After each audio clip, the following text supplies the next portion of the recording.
Antes de comenzar a hablar de este increíble ballet, quiero sumergirlos en las profundidades de esta historia. Hablaré sobre lo que se inspiraron para crear la bayadera, y de esta forma se irá desarrollando el video, hasta detalles de su creación, reconstrucciones, composición y secretos hasta el día no expuestos. Es por ello que quiero comenzar hablando de Kalidasa, porque este ballet fue creado por la inspiración de un poema de este personaje. Kalidasa fue un poeta y dramaturgo indio hinduista que vivió aproximadamente en el siglo VI de nuestra era. Fue un autor en sánscrito clásico, a menudo considerado el mejor dramaturgo de la India antigua. Sus obras de teatro y poesía se basan principalmente en los Vedas, el Ramayana, el Mahabharata y los Puranas. De su autoría aún se conservan 3 obras de teatro, 2 poemas épicos y 2 poemas más breves. Se desconoce mucho sobre su vida, excepto lo que se puede inferir de su poesía y obras de teatro.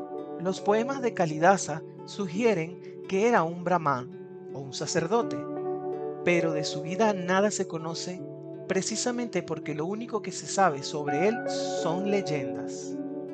Según sus propios dichos, en su juventud había sido conocido por su belleza, que hizo que una princesa llamada Vidyotama pidiera casarse con él.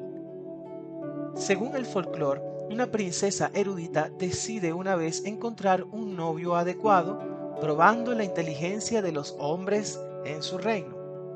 Cuando ningún hombre puede pasar la prueba, los ciudadanos frustrados deciden enviar a Kalidasa, un hombre sin educación, a una entrevista con la princesa. En otra versión, el primer ministro de la corte se siente insultado cuando la princesa rechaza la propuesta de matrimonio de su hijo. Para vengar este insulto, el ministro busca a la persona menos apta, en este caso, el pastor Kalidasa, para enviar a la princesa.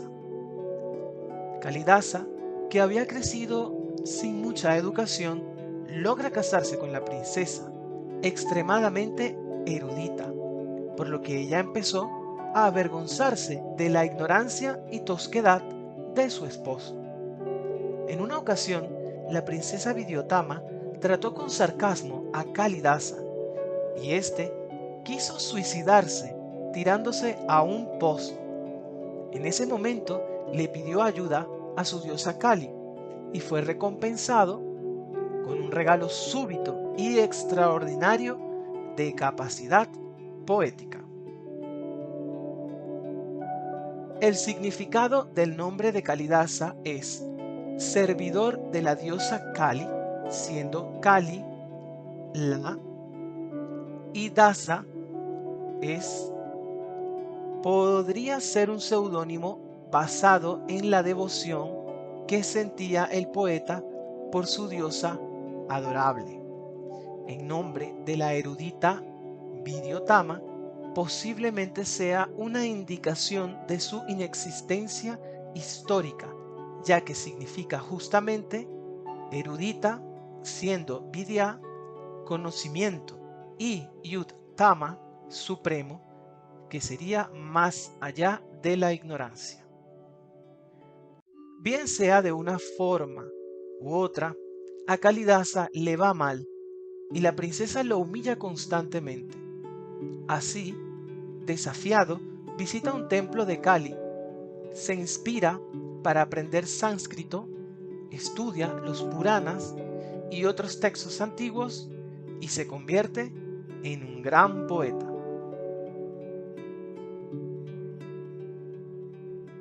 Bayadera, la creación. Aunque el libreto de la bayadera fue escrito por Sergei Kudekov, un literato ruso, dramaturgo e historiador del ballet, es nuestro Marius Petipa quien crea la coreografía que se estrena en el Teatro Bolshoi de San Petersburgo el 23 de enero de 1877. La inspiración de Petipa para crear este ballet, hoy en día fundamental en todas las compañías del mundo, probablemente fue la visita del príncipe de Gales a la India en 1875, que fue cubierta por todos los periódicos y revistas europeos. Otra posible fuente de inspiración podría haber sido el ballet Sakuntala de su hermano Lucien Petipa, estrenado en la Ópera de París el 14 de julio de 1858, basado en la obra homónima del poeta indio Kalidasa. Y es así como el compositor austriaco Ludwig Minkus pone música al libreto de Sergei Kudekov, inspirado también en los dramas del poeta hindú Kalidasa. A pesar de la ambientación del ballet en la India antigua, la música de Ludwig Minkus, incluso en los números de los personajes, apenas hace ningún gesto con las formas tradicionales de danza y música indias. El ballet fue esencialmente una visión del sur de Oriente a través de los ojos europeos del siglo XIX. Aunque algunas secciones de la partitura de Minkus contienen melodías que recuerdan al sur de Oriente, su partitura es un ejemplo definitivo de la música danzante en boga en ese momento y no se aparta en absoluto de la cadena habitual de polcas melodiosas ligeramente orquestadas, adagios, vieneses, otros estilos de valses y similares. En ese mismo sentido, la coreografía de Petipa contenía varios elementos que recordaban al espectador el escenario del ballet, la India. Pero ni una sola vez el maestro se apartó del canon del ballet clásico. Minkus y Petipa se obsesionaron tanto por este ballet, el tema y sobre todo la inspiración de este mundo exótico, que al final terminaron creando una de las más notables composiciones pre-tchaikovskianas. El estreno de La Bayadera se produjo en el Bolshoi Teatro de San Petersburgo el 4 de febrero de 1877, teniendo como solista principal a Lev Ivanov, quien más tarde alcanzaría notoriedad como coreógrafo de Cascanueces y de los actos segundo y cuarto de El Lago de los Cisnes de Marius Petipa. Podríamos decir que fue el inicio de una gran colaboración e intercambio artístico.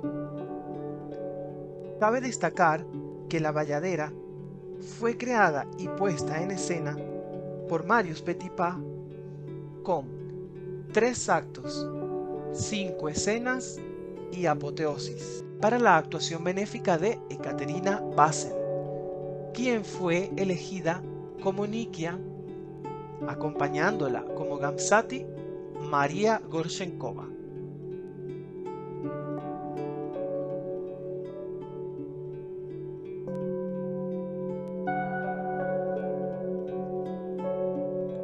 El coreógrafo pasó casi 6 meses montando La Bayadera. Durante los ensayos, había en ocasiones mal ambiente y se enfrentó en varias oportunidades con Ekaterina Basen sobre el tema de su entrada en el gran pas de acción final del cuarto acto del ballet. Petipa y Ekaterina tenían serias diferencias, debido a que ésta tenía muy mal carácter y sobre todo una mala actitud en los ensayos, sobre todo en la creación. Petipa tuvo que tolerar esta situación porque Basen era una excelente bailarina que se le admiraba por una pureza cristalina, una técnica limpia y aunque no era al parecer tan expresiva, sí alcanzaba cierta notoriedad en su interpretación y expresión. Era de estas bailarinas que entre la musicalidad y la exquisitez de la alta escuela académica que mostraba en cada movimiento, con aquella gracia, pureza y belleza, también daba una expresividad que si bien no era como tal de sentimiento, calor humano o un alto nivel dramático, conseguía cuando se encontraba en esos niveles conmover. Más de un crítico decía que Ekaterina Basen es la cumbre del ballet. Ellos pensaban, para ese momento, que el ballet no iba a evolucionar, porque estas cualidades técnicas, musicales y condiciones físicas ya eran superlativas. Petipa y Basen, en algunas ocasiones, llegaban a un alto voltaje de nivel de odio tan grande en los ensayos que él le decía a ella que jamás iba a poder realizar algún paso coreográfico que éste exigía, y a los 10 minutos ella se lo mostraba perfecto.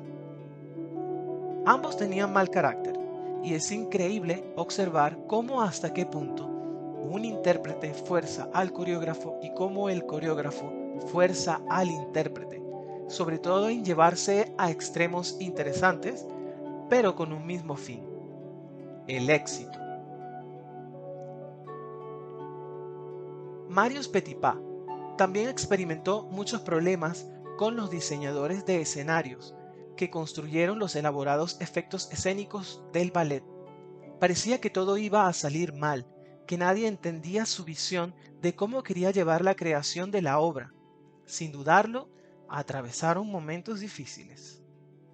Y sigue sumando la preocupación de que su nuevo trabajo o creación fuera a tocar en una casa vacía, ya que el director, Karl Kister, aumentó los precios de las entradas para que fueran más altos que los de la ópera italiana, que ya en ese momento eran costosos.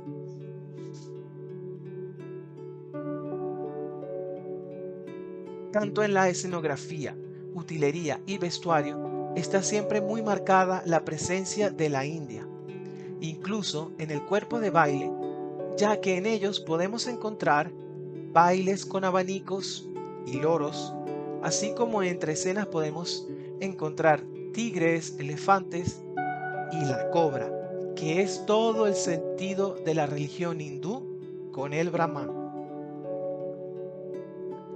Sin embargo, Petipa no se dio por vencido, como debe ser.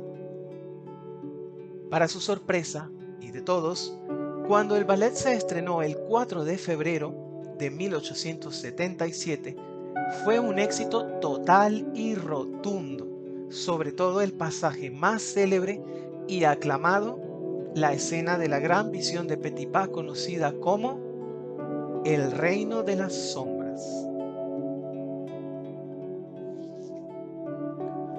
En 1900, Petipa organizó su última versión de La Bayadera para las actuaciones benéficas duales de Pavel Gert, Matilda Cheszynskaya y Olga Preobrajenskaya como Gamsati.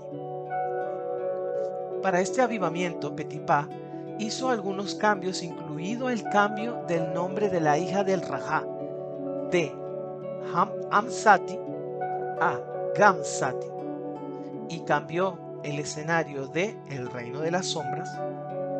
La reposición de Petipa de La Bayadera se estrenó el 16 de diciembre de 1900.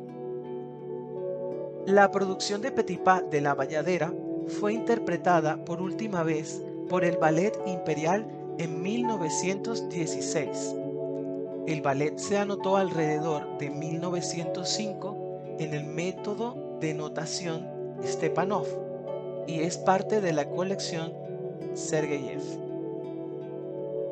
Hay que mencionar que coreográficamente, según Lopukov, La Bayadera es la obra más importante de Marius Petipa, específicamente por el acto del Reino de las Sombras.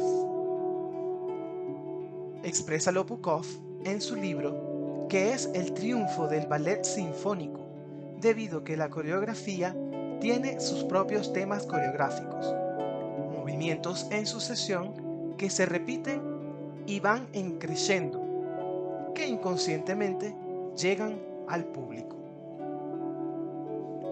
Ejemplo de ello. Al principio podemos observar a todas las sombras, conformadas de 32 bailarinas, interpretando espectros de bayaderas, desde una rampa de 2 metros de alto, entrando en un arabesque en plie, desde hacia atrás hacia adelante, creando una forma de serpiente que desciende hasta el público, dando inconscientemente la imagen de una cobra, porque la cobra es el animal que representa a este país.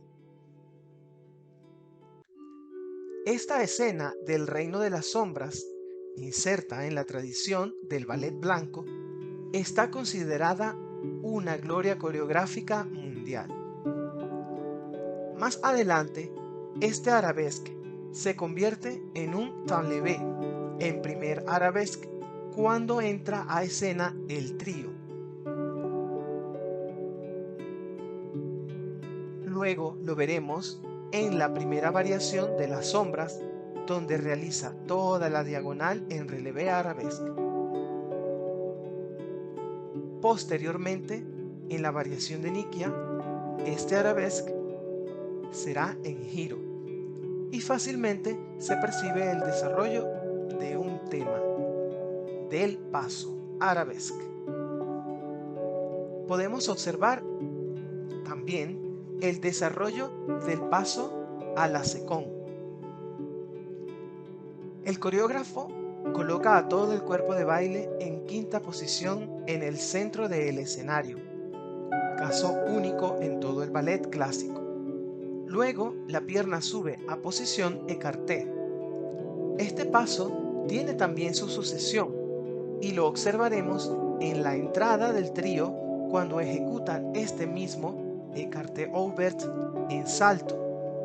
También lo vemos en la tercera variación de las sombras con el sisson écarté. En todo el adagio de Nikia también repite esta pose écarté, y no quiere decir que el ballet clásico es limitado, sino que al observar la repetición de un paso en desarrollo lo convierte en una sinfonía coreográfica. Y la mención honorífica, por supuesto, es la variación de la muerte de Nikia con la serpiente, ya que es considerada la máxima expresión de la coreografía dramatúrgica de la danza. Bayadera es un ballet como todos los ballets de la época romántica que tratan de un amor imposible, y aunque la música, a pesar que es de Minkus, no es de primera categoría, no es comparable como la grande clásica de Mozart o Tchaikovsky, pero sí es muy inspiradora, hermosa y muy cómoda para bailar, por supuesto.